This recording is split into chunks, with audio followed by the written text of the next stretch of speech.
โตโยต้าไฮเอทลูกค้าคันนี้ได้มาใหม่เนาะเป็นปี 2009 2010 ลูกค้าบอกได้เลยว่าสภาพโคตรแจ่มเนาะเพราะว่าจะเป็นทางนอกทางในเนาะไฟหูไฟตาสีสันสวยงามเนาะอย่างรถใหม่ทั้งซีล้อเลยลูกค้าเด้อเบิกใหม่ทั้งซีล้อเนาะทางในสวยๆงามๆเนาะเพราะว่ารถคันนี้เขาจัดมาเป็นเบาะใหญ่ VIP ให้เรียบร้อยแล้วลูกค้าเนาะหุ้มเบาะใหม่เพดานพื้นใหม่บอกได้เลยว่าใครเอาไปเฮ็ดเวียกเอาไปฮับแขกเอาไปโดยสารเอาไปหาเงินเนาะเรียบร้อยแน่นอนคันนี้บ่ต้องไปโต๊ะไปแต่งอย่างแล้วเขาจัดให้ครบหมดทุกอย่างแล้วนะลูกค้าเนาะเบาะใหญ่ๆนั่งสบายเนาะบรรจุคนได้ทั้งหมดอยู่16ที่นั่งนะลูกค้าเนาะรวมกับคนขับเด้อลูกค้าเด้ออยากใส่เครื่องใส่ของสามารถพับเบาะพับอย่างได้แล้วแต่สะดวกเนาะคือทั้งหลังโคตรกว้างเนาะถ้าว่าเฮาโบใส่คนเขาก็เอาเบาะขึ้นใส่เครื่องได้ทั้งหลังนะลูกค้าเนาะเขาขายให้เบิ่งบอกเลยว่าโคตรกว้างแหละว่าไผมักโดยสารแบบใส่เครื่องหลายๆไปใส่แลกหลังคาใส่ได้ตื่มเนาะลูกค้าเนาะเครื่องครบหมดทุกอย่างแล้วลูกค้าเนาะบ่ว่าจะเป็นบันดอกบันไดคือบันไดทั้งข้างนะเขาใส่ตัวใหม่เนาะมีไฟให้อีกลูกค้าโคตรงามเนาะเป็นสแตนเลสนะตัวเก่าเป็นอย่างเนาะตัวนี้เขาเบิกรุ่นใหม่แบบใหม่มาใส่ให้เนาะตกแต่งให้มันสวยงามเลยลูกค้าเนาะ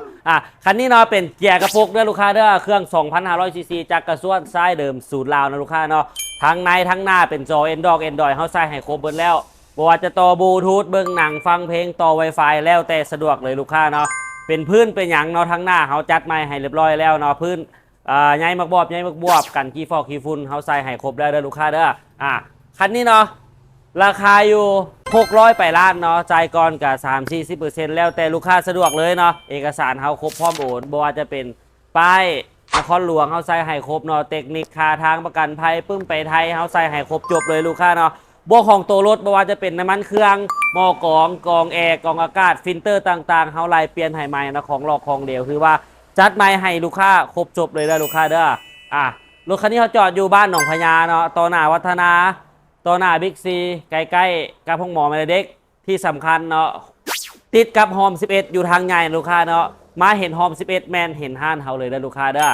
ไกลไปไกลมาเนาะอย่าลืมมาแวะเบิ่งกันได้เนาะเอาไปหาเงินเนาะรถบ่ได้มีหลายรุ่นที่ตีหมุนแล้วได้เงินเนาะหนึ่งในนั้นคือรุ่นนี้เนาะโตโยต้าไฮเอทลูกค้าไผพาคนมาซื้อเนาะเอาไปคันละ5 ล้าน10 ล้านเขาจัดให้เลยเนาะเพียงแต่ทานแนะนำหรือพาคนมาซื้อเนาะเอาล้มกันได้เลยเนาะเอาเป็นเงินค่าโทรศัพท์เงินต่างๆแล้วแต่เลยลูกค้าเนาะไผมีลูกค้าจัดไม่เอาเลยเนาะโตโยต้าไฮเอทคันนี้ไผได้ไปสุดคุ้มแน่นอน